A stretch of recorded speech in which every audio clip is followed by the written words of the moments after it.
Hey guys, Mike, your host of Craft Beer Storm. How are you today?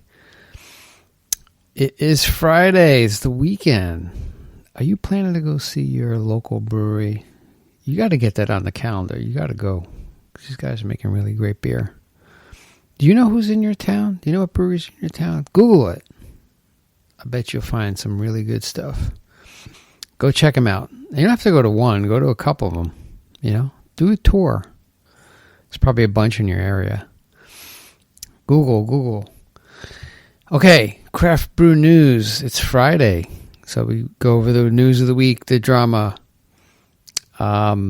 Expanding, not just beer. There's hard seltzer. There's a lot of other, alcoholic beverages out there that are just, taking over, in terms of market share. And one of them is hard seltzer. And we have the first story. Credit Suisse and Evercore ISI project further hard seltzer growth. The hard seltzer category could reach about 10% of the beer market in the next few years. It's huge, according to the research reports from two leading financial services firms. Earlier this week, Credit Suisse managing director of equity research wrote in an analysis of Truly Hard Seltzer maker Boston Beer Company that the firm expects seltzer to double this year and grow between 8 and 10% of the total beer industry volume by 2023. And he added that hard seltzer currently makes up 2.6% of the beer industry's volume share. So they're projecting massive growth of hard seltzer.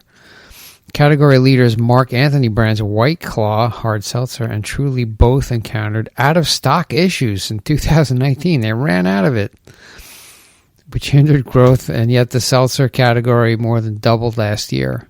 The report continued. To remedy this, both companies have invested in increasing capacity, including Mark Anthony constructing a pair of new facilities and some other stories that we did in the past are contract manufacturing. I don't know if we call it brewing, but having other facilities. And I think there's dedicated facilities. That's all they do. They just make this hard seltzer because everybody wants it. Crazy. According to Credit Suisse, Truly could account for 5 million barrels or 60% of Boston Beer's portfolio by 2023. The brand could also make up more than half of Boston Beer's earnings. So, as I said, another story, Boston Beer Company is making more of this non-beer product than they are making beer products. It's interesting. And guess who's coming into it? Bud Light Seltzer launched in January and sold nearly 200,000 cases in the U.S. off-premise multi-outlet and convenience stores through January 26th. Off-premise means, not in a restaurant, not in a bar. It's like a store. According to market research firm IRI, Anheuser-Busch InBev supported the launch with a Super Bowl ad starring rapper Post Malone, as well as a $23 million in advertising. So they must have paid him a load of money because they have all this money, and why not? And they're jumping into it because they see it's taken off. And guess who else is coming in? Corona Seltzer. So Corona's making a seltzer as well. Why not, right? Just got to jump on the bandwagon. Everybody's buying seltzer. I don't know. Next story. FIFCO USA abandons Pura. And the FIFCO USA has stopped production of Pura. It's a 95-calorie, 4.5% ABV spiked still water brand after less than 2 years, according to a memo sent to wholesalers this week. Guys, inject some CO2 into it. What are you doing? Why are they stopping production? Get some CO2 tanks and inject it in. You could freaking make it hard seltzer. Pura hard seltzer. What's wrong with you? Who's running the show there? Call me. I want to get you on. I want to see what you're thinking. Pura had an uphill battle competing against high-demand seltzers. Well, why don't you join them as flavored malt beverages and are established and outgrowing categories? Chief Sales Officer Josh Halpern and Beyond Beer Director Jennifer McCauley wrote in the email. FIFCO USA will redirect its focus and financial support to establish Seagram's Escapes brand, citing that franchise's decade-plus growth. The news of Puracel's demise came as a bit of a surprise following FIFCO USA's national sales meeting in November, where Macaulay urged wholesalers to stick with the brand despite fatigue. So a couple months ago, they're like, stick with the brand. Now they're pulling out. In the message to wholesalers, FIFCO USA also touted the upcoming launch of a Seagram's Escapes 100-calorie tropical rosé flavor, which will be promoted by Chris Harrison, the host of The Bachelor. Ladies. 100 calories. See? Low calorie. Rosé, I guess it's wine. I don't know. Target ladies. That's the doing. Get a tank of CO2, inject it in. You freaking kill it, man. I don't know what you're doing. Anyway, next story. Pico Brew in receivership, up for sale. Pico Brew is the maker of in-home beer brewing appliances and has entered into receivership after failing to secure additional funding, according to food and tech news site The Spoon.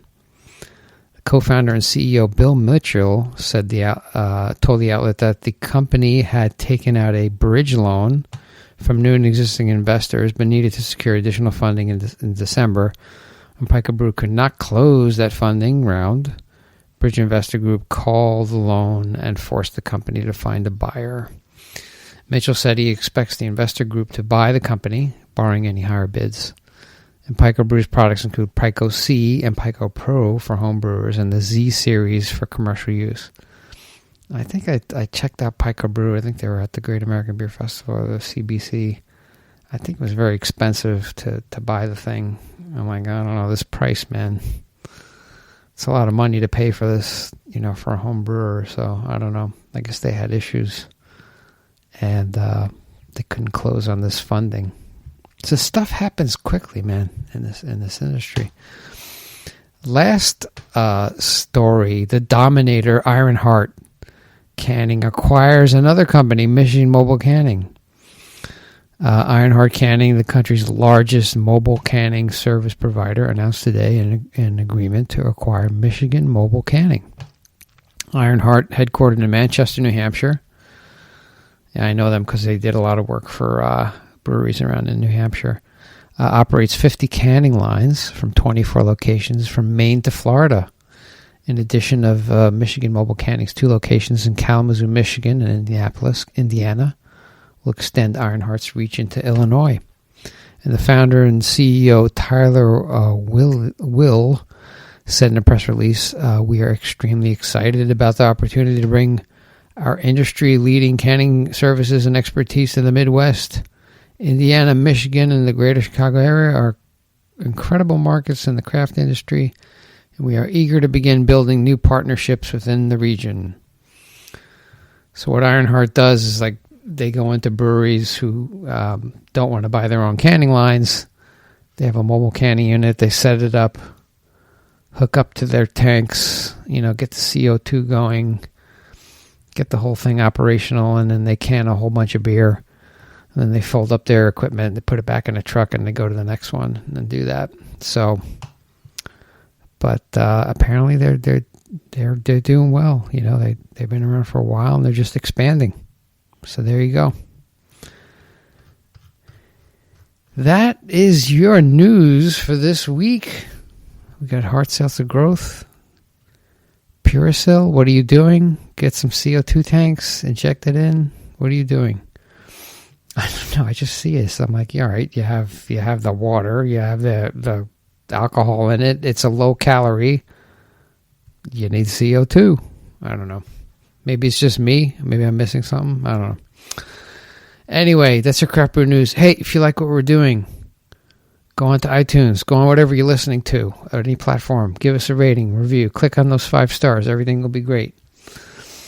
If you got any questions, shoot me an email, michael@craftbeerstorm.com. Anybody you want me to interview, I'll do it. If they're in the craft beer industry, we'll have a talk.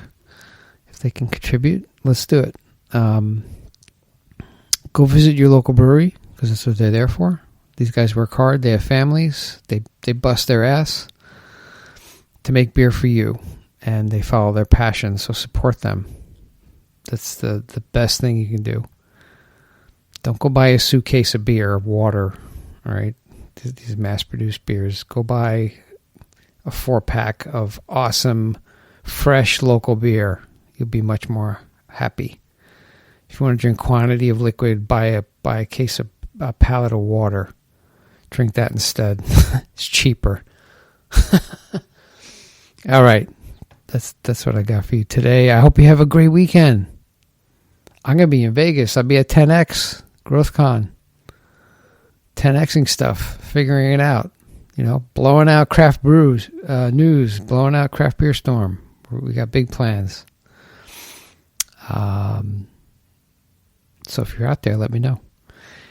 Michael at craftbeerstorm.com. Okay, that's what I have for you today. I wish you a great weekend, and we're going to see you on Monday with another awesome interview. Take care.